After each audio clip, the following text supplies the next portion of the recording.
The legislative branch would only be in charge of drafting laws. Then, the executive branch would be in charge of carrying out the charted laws and see to it that the nation operated accordingly. I wanted to have someone talented in order to solidify our executive branch. Using the Japanese bureaucracy as an example, even with the prime ministers constantly changing over and over, the nation still functioned very solidly. Although there have been more and more problems in recent years. Anyhow, we must be practical and push forward our policies gradually. We needed someone who possessed tenacity and diligence, so that they wouldn't give up so easily during the execution of our laws.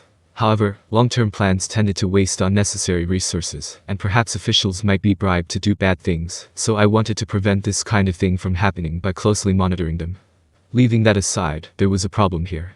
Those who were good at governmental duties tended to be mostly weaker races, whereas those who were at the top of the militant races were not good with the paperwork.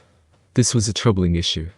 Should we focus on the strength within the monster world, or focus on the coexistence with humanity, knowledge, and coordination? It was quite the conundrum. Moreover, the division of territories also fell under executive control. I expected that appointments would be made to develop regions at the appropriate time, but that plan might also become a point of contention. To prevent this from happening, all decrees would be issued in my name. Finally, there was the judicial branch. The most important work of the judicial branch was to try people who had been arrested and charged with a crime. Police power was vested in the executive branch. Yet, the power of arrest was not limited to only the executive, but also to the legislative and judicial branches. The purpose was, of course, mutual oversight. The judiciary was responsible for sanctioning persons that were under arrest.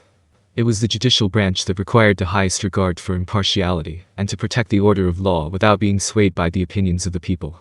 Relying on the law to punish without mercy, that was surprisingly difficult. I was also troubled by the question of how to guarantee a fair and just trial. In any case, in order to implement the separation of powers once and for all, I was learning alongside Rigard. The people's voices must be heard, and legislation must be discussed and enacted together. It was essential to establish a transparent political system.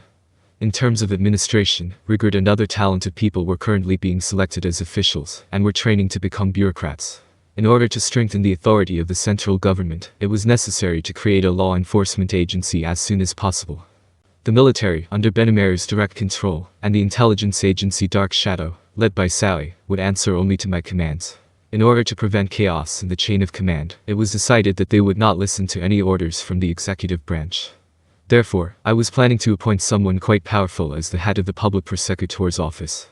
There was another thing. The judiciary also had problems. Conducting trials could easily stoke violence and resentment on all sides.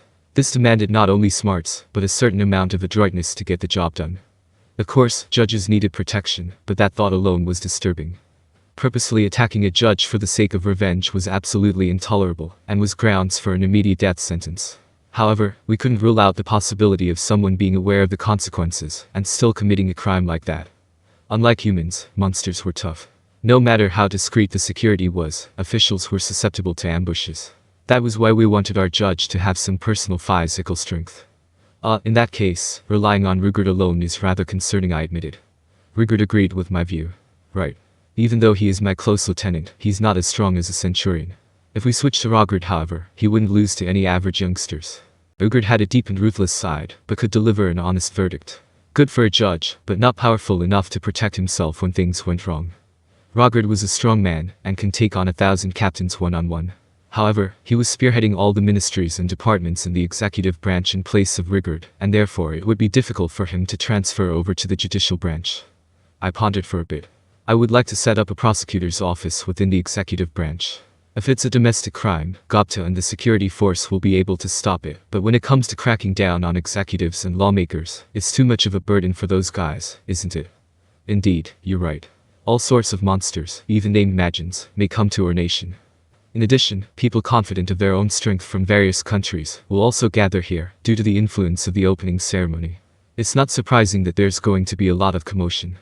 While most of the effects of the founding festival were positive, due to a certain event that occurred, it's also begun to attract strong characters.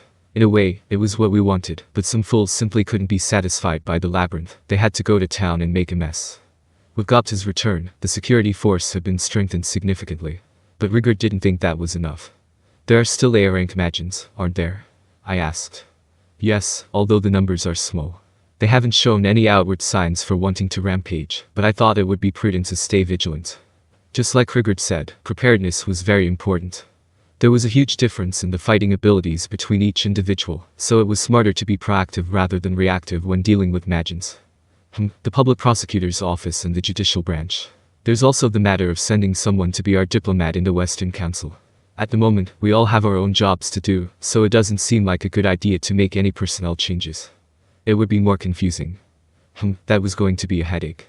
The system was being established, the laws were beginning to be enacted, but the necessary resources for actually executing them was still in its infancy.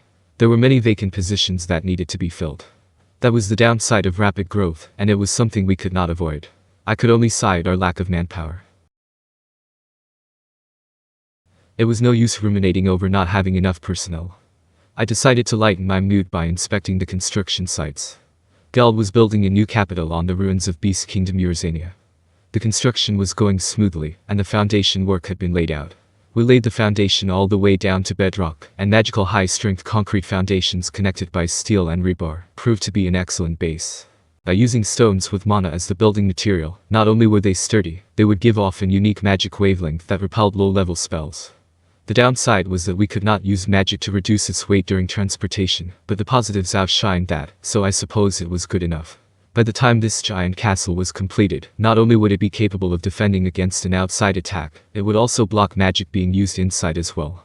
We were even able to create magic rocks that were several hundred times harder than concrete.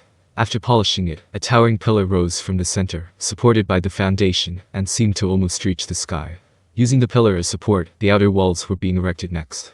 I should mention that the scale of this project was simply enormous. The pillar alone was a spectacle. Below, people were bustling around like busy ants. It was certainly a strange sight to behold, but it was also evidence of just how massive the building was. "Ah, it's Rimuru-sama. We welcome your presence," Geld greeted as he happily ran up to me. Not wanting to bother everyone working, I came here using teleport from my spatial domination. But it appeared that I was discovered by Geld in the end. "Hey Geld. Long time no see.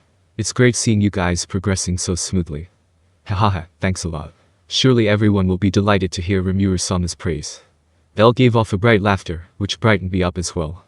He wouldn't be reacting this way had the operation not gone smoothly. The cheerful atmosphere at the site was what made the work enjoyable. No, I really mean it. You guys seem to be doing a lot better than I anticipated. Will you guys be finishing soon? Indeed. It is thanks to everyone getting along so well. According to Geld, he thought a lot by himself after his talk with me. He then went on to have open conversations with the captives' magians, lending his ears to their complaints. There was no way that he could move the hearts of those who were completely unmotivated to work. With that being said, Geld did not rely on strength to rule, but by understanding others' viewpoints. They were all afraid for their future circumstances. They were scared that they would be executed due to their past conflict with Rimuru-sama, explained Geld. Why would I do something like that? Of course you wouldn't.